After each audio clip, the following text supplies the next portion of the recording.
am live.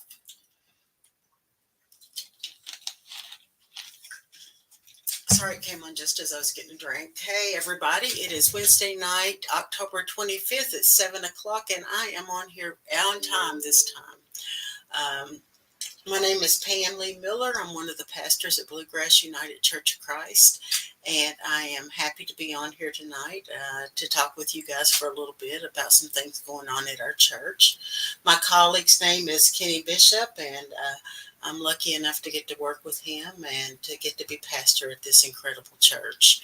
Um, I got a few things I want to go over tonight, and then we'll just talk. It's Wednesday, and is this weather crazy? One day it's freezing cold, and the hi Barry, how you doing? And the next day it is hot, and you want shorts on. But the leaves are certainly beautiful. Uh, I'm echoing, Lori. Is that what you're saying? Um,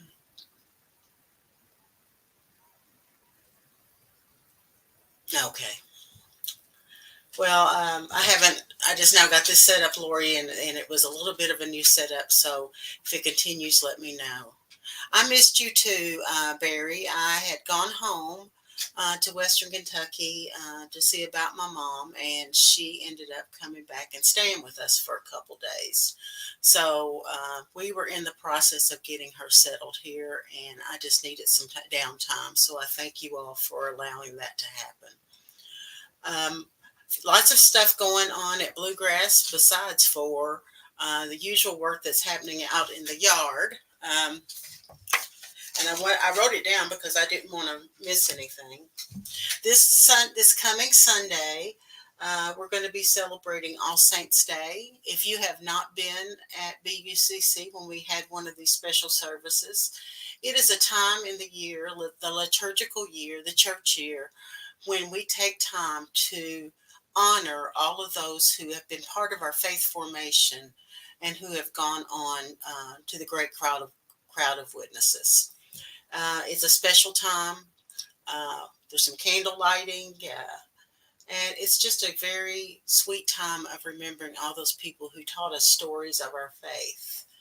Um, and then uh, I am waiting to get names. So if you all have someone that you want honored during the All Saints Sunday, if you will send me their name, we will light a candle and speak their name out loud and remember their touch on your life and their touch on our life because we know you.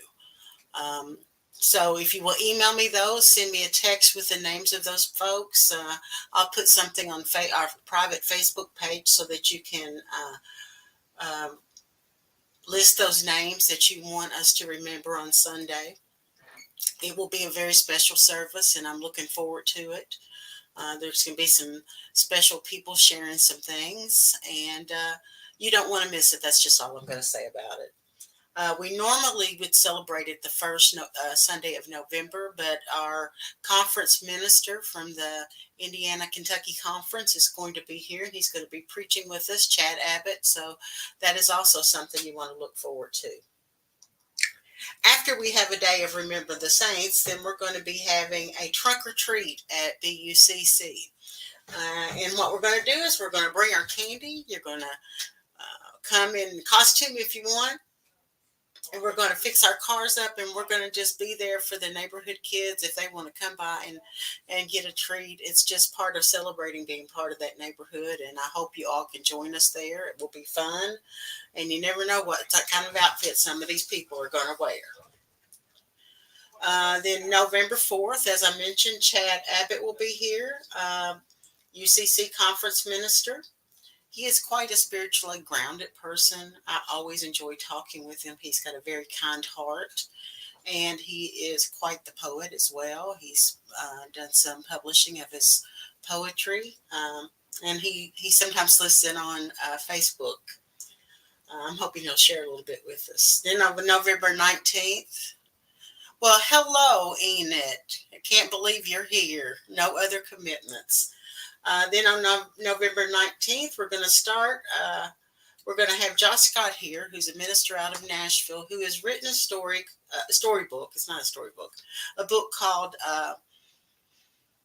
Bible Stories for Adults. And it takes and looks at some of the stories we learned when we were kids and what we used to call Sunday school or church school or faith formation.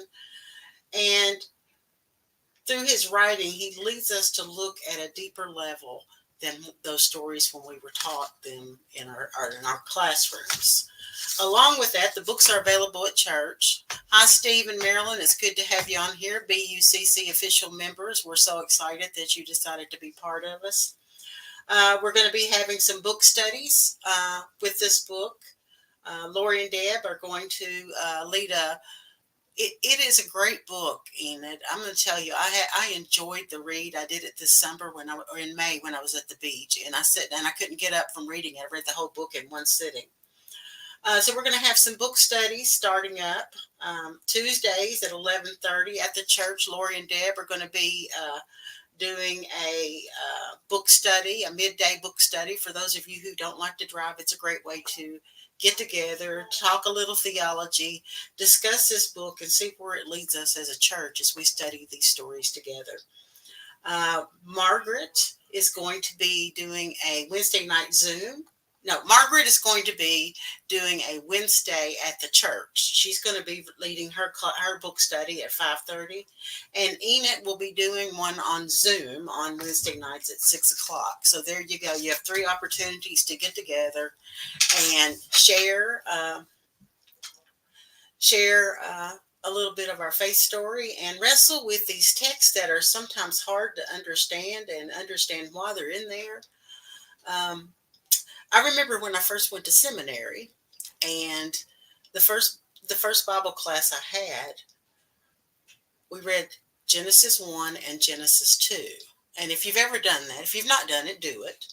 And it's really 2 creation stories of how the world came to be through a theological lens. One of them is written in a patriarchal way, and the other is an egalitarian version. And that is, Enid, I have wrestled with that forever. And I was going to actually preach on it this summer until I got in there. And one of the words in the scripture, I could not wrap my head around why it was there. And so I decided to take an easier route and not preach on that sermon. So I'm glad it's going to be in the book and we're going to be covering it. It's quite the tale. And as a kid, that is the one that scared me the most, because I thought maybe one day I might be one of those kids somebody wanted to sacrifice. No lie. I used to think those things. But it's a great way for us to move. What was I talking about? See, I rambled in and got off subject. Oh, the creation stories. One is a patriarchal version, and the other is an egalitarian. And they were written by 2 different groups of people, theologians, who wrote these stories, who captured these narrative stories that were told around the campfire. And then the first Genesis is all narrative stories about how we became who we are. And if you read these stories through in the larger context, it is amazing. It's really good literature. If you study the words that are there and the way just common words pop up, and then suddenly they have a whole different way of being and a whole different meaning for you. I'm really, really excited about this book study. I'm excited about those of us in the church who have wrestled with these hard stories. I mean, as a kid, did you not wonder if every time it rained you were going to need an ark and you didn't have one? And that sacrifice of Isaac scared me to death. And then I think there's a story of Jonah in there. I mean, why would somebody get swallowed up by a whale? So Josh invites us to think of these stories in a larger context, to look at the literary criticism of them, to also explore not only what the story is telling us, but how the stories connect to other stories. And most importantly, they tell us in seminary, it is hard to reconcile what seems like a vindictive God. I would agree with you. And the way I reconcile it, Enid, is when I read these stories, there are groups of people who are just like us. And I think about what's happening in the Middle East right now, and I think of how each side thinks their story's right. And each person would say that God is on their side. And I think that's just human nature, that uh, we we want to think that God is what is behind what we're doing and that we're going to be victorious because of God. I mean, you see it on football fields all the time. Well, thank God that we won this football game. Um, our faith is so much bigger than that. And some days it's even a struggle. It's a struggle to have that faith. Um, but God is so much bigger than any of these boxes that we can put God in. And um, I think that's what this book is inviting us to do, to open up ourselves, to understand that there's no question that we can't ask about our stories of faith, to look at the commonality of the people in the story and the commonality of our own personal lives. And how did this thing that is named God, this energy called God, move in the lives of these people in the same way that God continues to speak in our lives? That's the piece I find fascinating. These are little sermonettes. I think uh, I think God still speaks. God still speaks through contemporary writing, and every Sunday when Kenny and I preach a sermon, we're hoping God's speaking in it. And um, the canonized scripture is incredible if you study it enough to ask the hard questions and then give yourself permission to not know the answer. Because that's really, you never know all the answers, but it's okay to ask the questions. When I was in church school as a kid in Miss June Prophet's church school classroom, I swear I would ask every day, where did God come from? Because I could not understand how this thing, God, and at that time I envisioned God as a guy with a big white beard, could come from a place of nothingness. And every Sunday she'd tell me she wasn't sure, or just God is. And um, I've wrestled with a lot of these stories, especially sacrificial stories I've wrestled with. Anyway, I'm looking so forward to us studying this book together, for us dialoguing, and then I'm so excited for Josh to come. I am thankful for those church school teachers who took the time to make those stories come alive for me as a kid, because that's what I've hung on to my whole life, I think. These stories that have so much more than just a storybook. It's an invitation to know something so much bigger than ourselves, and to ponder that if God was in the story, then how is God in our life? Anyway, I'm getting a little bit teary-eyed. I wanted to read a little bit of Josh's book. He starts it off talking about the flannel graph experience, and I used to love those things in church school. Ethel May Harvey was my very first Sunday school teacher, and I liked going because she always brought us a really good snack. Snacks are important in church school. And she would always have these flannel boards up, and we could move them around and play with them. And back then we didn't have digital Bibles. We didn't have it on TV, and so a flannel board was about as far as our imagination went. And so it was incredible. So Josh sort of starts off there. It's a book about Bible stories. I'm sure that was pretty clear from the cover. So let me just begin by placing my cards on the table so you know exactly what you're getting into. The pages that follow. Here it goes. Josh says, I love the Bible. Feels good to get that out in the open right off the bat. I do. I love the Bible. It's a passion for me that stretches back to my earliest memories. My love for the Bible began in a little white cinder block church that was located up in a holler in eastern Kentucky. Each Sunday, the kids would go down to the narrow staircase to the basement where our Sunday school class would meet for the hour before church started. That's how ours did too. Um, it was in those classrooms that I experienced the most cutting edge Sunday school technology of the 1980s, the flannel graph.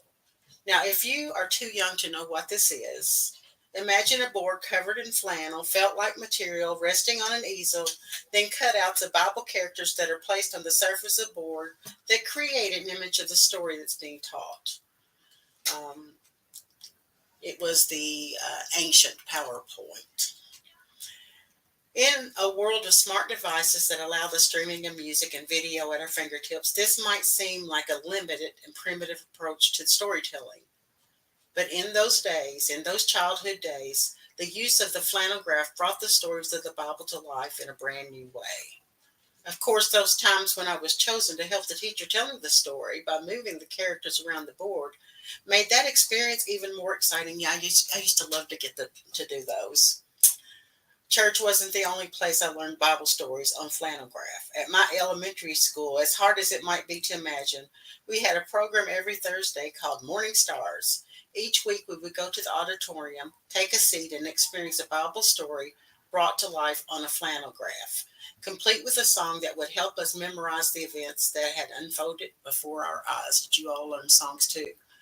Um, as a kid, I could not remember the name of the woman who led the program, so I called her Miss Morningstar. While it seems strange now to have such an assembly at a public school, did you all have assemblies at your schools when you were growing up? I don't remember having these kind of assemblies, but I remember Miss Lovin, our librarian. I was scared of her because she was a very sharp woman. But in our first grade class, I can remember us going and sitting on the floor and around her chair, and she would teach us the 23rd Psalm. That's how I learned to memorize the 23rd Psalm, as Miss Lovin taught us every time we went to the library. It's funny how this stuff gets in our bones, isn't it? Uh, I remember those days fondly. She was a kind person, and to this day, I still find myself humming some of the songs she taught us during the weekly meetings. Both of these experiences, Sunday school and Morning Stars, instilled in me a curiosity and appreciation for the Bible that are still with me today. Um, so anyway, I am excited about this book, and I'm not going to go any further. That's just sort of his intro, telling a little bit about his faith story. What he's going to go on to do is to talk about the lenses through which we view these stories as a child, and how we are called as adults to wear a different kinds of lens and ask a different kind of question about the stories. It's going to be exciting. I have been excited about this book ever since I read it. I've been excited to share it with you all, and I can't wait to hear the questions and the dialogue that come out. And I cannot wait for Josh to come to the church where people have read his book, where we can engage in some critical thinking and critical question answering, and just some wondering together about this incredible faith story we have of Christianity, of God, and of humanity. Anyway, you guys know I can ramble on and on and on about that. You know that. But I hope you're having a good night. I hope all is well with you. I hope you remember that you're God's beloved child, and that's really the most important thing you can remember, because that means you're loved, you're claimed, you're cherished, um, you're resurrected over and over again. And that's pretty refreshing to me. Anyway, I'm going to pray us out real quick. Thank you for sitting on here and let me ramble about Sunday school. Hi, Edmund. Uh, it's good to see you on here. I hope you're having a great night. Hi, Trilby. I'm doing as well as Stephanie can tell you my texts I've been sending her. But yes, I'm doing fine. Thank you. And remember that you are loved as well. Um, Great God of all creation, we thank you for a time to share together. Um, for people who are not afraid to ask hard questions and to dig deep into their faith story. And for flannel graphs, where we learn to do those things. We learn about getting that stuff in our bones. Be in our mix and help us to be the church. Help us to share your love and your life and your heart with everyone we meet. We ask these things in all your many names. Amen. Well, I hope you all have an incredible night and a great day tomorrow. And please get me the names of those people that you want remembered on All Saints Day. Um, and I'll look forward to hearing those and celebrating these people who have touched your life. Good night, and I'll see you next time. Love you all.